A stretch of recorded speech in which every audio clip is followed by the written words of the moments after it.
Klodian Brao ka nisur këtë të hënë zyrtarisht punën si drejtuesi i prokurorisë së posaçme antikorrupsion. Brao është i treti prokuror në krye të SPAK, ndërsa në fjalën e tij përshëndeti dy paraardhësit, Arben Krajën dhe Altin Dumanin. Ai tha se në ushtrimin e kësaj detyre, fokusi do të mbetet forcimi i funksionimit të brendshëm, respektimi i rigoroz i standardeve ligjore, si dhe garantimi i pavarësisë së prokurorëve të posaçëm. Në ushtrimin e detyrës, Byroja Kombëtare e Hetimit dhe sektori i hetimit financiar janë shtyllat të rëndësishme të SPAK. Bashkëpunimi i ngushtë mes prokurorëve dhe hetuesve do të vijojë të forcohet duke synuar hetime më cilësore, si dhe rezultate më konkrete. Institucioni do të vazhdojë të komunikojë me median dhe publikun duke respektuar kornizën ligjore, u shpreh ndër të tjera Brao.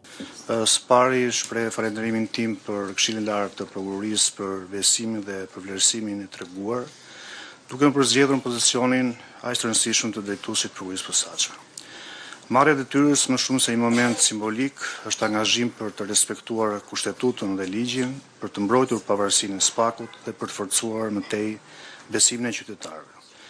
Falë mbështetjes së pakurrësyer të partnerëve ndërkombëtar, SPAK-u po forcohet si strukturë solide e ndjekjes penale. Dëshiroj të vlerësoj paraardhësimin e detyrë zotin Kraja për kontributin e tij në momentet e vendosjes së gurëve të parë të institucionit për të marrë formën që ka sot, si dhe zotin Dumani për guximin dhe integritetin e tij duke forcuar profilin e SPAK-ut dhe duke rritur besimin e publikut. Në ushtrimin e kësaj detyre, fokusi im, siç edhe kam përmendur përpara Këshillit të Lartë të Prokurorisë, do të mbetet forcimi i funksionimit të brendshëm, respektimi rigoroz i standardeve ligjore dhe garantimi i pavarësisë së prokurorëve të posaçëm në ushtrimin e detyrës. Byroja Kombëtare e Hetimit dhe sektori i hetimit financiar janë shtylla të rëndësishme të SPAK-ut. Bashkëpunimi i ngushtë dhe i bazuar në besimin reciprok mes prokurorëve dhe hetuesve do të vijojë të forcohet, duke synuar hetime më cilësore dhe rezultate konkrete. Institucioni do të vazhdojë të komunikojë në mënyrë të qartë me media dhe publikun duke respektuar kornizën ligjore. Nderuar kolegë, misioni i SPAK-ut shkon për te mandateve individuale.